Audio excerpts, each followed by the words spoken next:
অনন্যা দেখতে শ্যামলা বলে হয়তো নামটাও অনন্যা।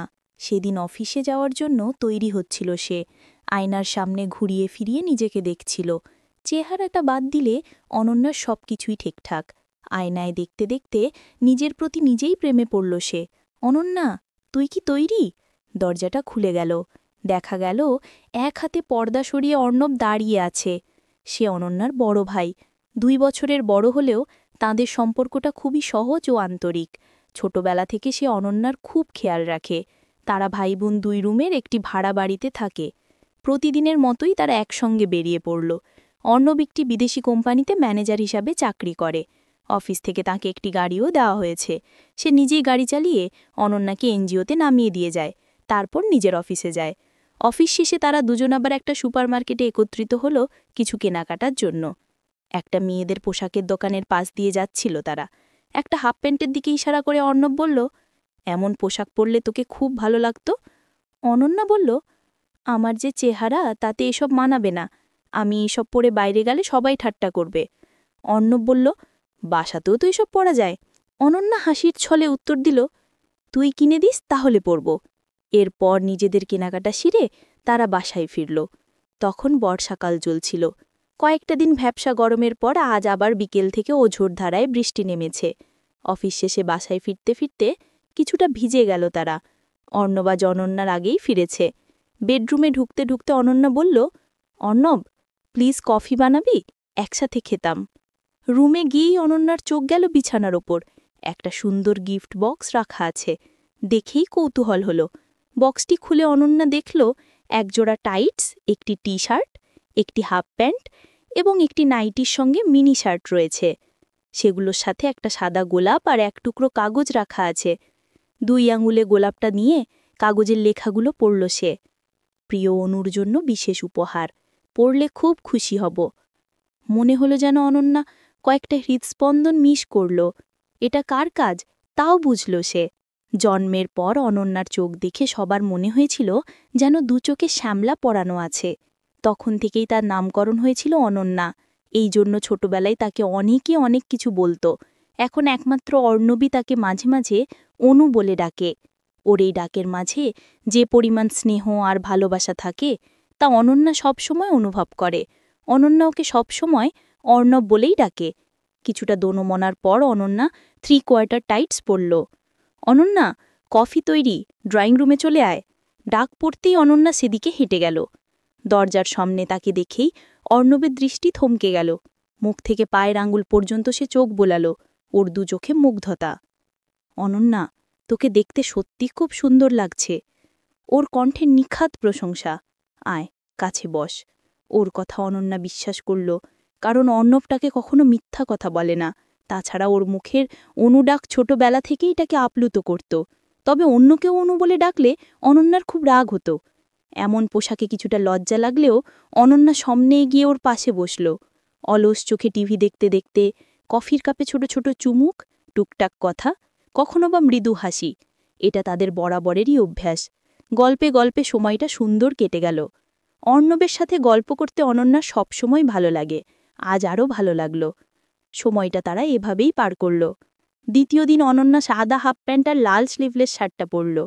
অর্ণবের সামনে এমন পোশাকে যাবে কিনা এই ভাবনা ক্ষণিকের জন্য মাথায় এলেও কৌতূহলী মন বলল, দেখাই যাক না কি হয়। অনন্যাকে দেখে অর্ণব আজও মুগ্ধ। কৌতূহলী দৃষ্টিতে তাকালো। মনে হলো ওর 2 চোখ যেন আজ খুশিতে নাচছে। এরপর তারা কফি খেতে খেতে টুকটাক গল্প করছে। কফি শেষ করে অর্ণব উঠে গেলে অনন্যাও নিজের রুমে চলে আসলো। খানিক বাদে টের পেল অর্ণব তার পেছনে এসে দাঁড়িয়েছে। অনন্যা অপেক্ষা করল। একসময় অপেক্ষার অবসান হলো। তখন অনন্যা ওকে বলল, কি দেখছিস? চেহারাটা খুবই কুৎসিত, তাই না? ও বলল, আমি তোর অন্তরের খবর রাখি, তুই তোর চোখের মতনই সুন্দর। অনন্যার ছাড়া মুখ নিঃশব্দে হাসিতে ফেটে পড়ল। সে বিশ্বাস করল, কারণ অর্ণব তাকে কখনো মিথ্যা প্রশংসা করে না। তারা কথা বলছে, তাদের কথা যেন কখনো ফুরোয় না। অনন্যা ওকে বলল, তুই কি কোনো মেয়েকে ভালোবাসিস? ও বলল, একজনকে। অনন্যা বলল, বলেছিস তাকে? ও বলল, এখনো বলা হয়নি, বলবো কিনা ভাবছি। অনন্যা বলল, দেরি না করে বলে ফেল, মেয়েরা ভালোবাসার কথা শুনতে খুব ভালোবাসে। ও বলল, তোকে যদি কেউ কখনো বলে আমি তোমাকে ভালোবাসি, তাহলে তাকে সারা জীবন মনের মাঝে বন্দি করে রাখবি।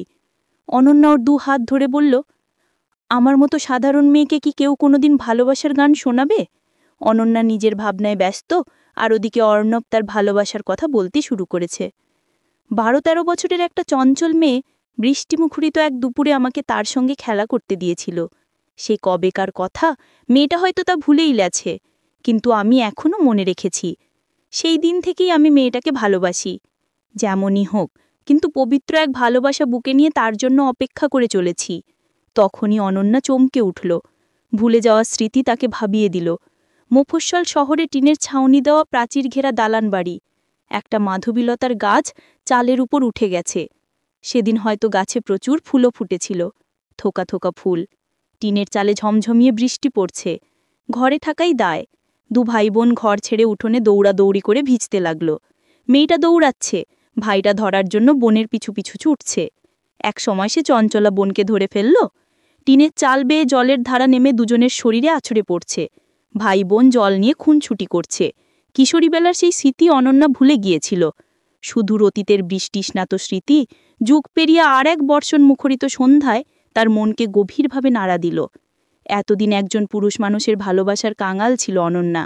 সেই কাঙ্ক্ষিত ভালোবাসা যে এভাবে কোলের ওপর লুটিয়ে পড়বে, তাকে বা জানত? কিন্তু এটা কি সম্ভব? জানি না। অনন্যা একটা দীর্ঘশ্বাস ছাড়ল। অর্ণবের কথাগুলো কানে বাজছে। সে শুধু অনন্যাকেই ভালোবাসে, আর অনন্যাকে ছাড়া কোনোদিন কোনো মেয়েকে ভালোবাসেনি। স্তব্ধ হয়ে বসে অনন্যা ভাবছিল। অজান্তেই হাত দিয়ে অর্ণবের চুলগুলো বারবার এলোমেলো করে দিল। ও তখন অনন্যার কাঁধে মাথা রাখল আর ফিসফিস করে বলল, অনু, আমি তোকে সত্যিই ভালোবাসি। ওর কথার কি জবাব দেবে অনন্যা জানে না। বাইরে অবিরাম বৃষ্টির শব্দ, রিমঝিম শব্দে অনন্যার ভিতরে উদাসী হওয়ার মাতম শুরু হয়েছে। ও অনন্যাকে কিছু বলতে চাইল। বাধা দিয়ে অনন্যা বলল, কথা বলিস না, এখন শুধু আমার কাছে থাক। ওর কাঁধে মাথা রেখে গুনগুন করে প্রেমের গান গাইতে গাইতে অনন্যার একটু ঝিমুনি এসে গিয়েছিল। একসময় প্রসন্ন মনে দুজন ঘুমিয়ে পড়ল। ঘুম যখন ভাঙল, তখন জানালার কাঁচ ভেদ করে সূর্যের আলো তাদের শরীরে আলপনা আঁকছে। ভালোবাসার মানুষটা পাশেই অঘরে ঘুমাচ্ছে। বহুদিন পরে আরেক বৃষ্টিমুখরিত রাতে অনন্য তার ভালোবাসার কাছে নিজের ভালোবাসা সমর্পণ করল। এ যে কি আনন্দের, তা বোঝানো যাবে না। কারণ অনন্যাও যে তাকে প্রচণ্ড ভালোবেসে ফেলেছে। যে মানুষটা এতগুলো বছর ধরে অনন্যার জন্য ভালোবাসা জমিয়ে রেখেছে, তাকে না ভালোবেসে কি পারা যায়? বন্ধুরা, এই গল্পটা তোমাদের কেমন লাগলো কমেন্ট করে জানাবেন। এমন আরও ভিডিও পেতে আমাদের চ্যানেলটি সাবস্ক্রাইব করে পাশেই থাকুন। ধন্যবাদ।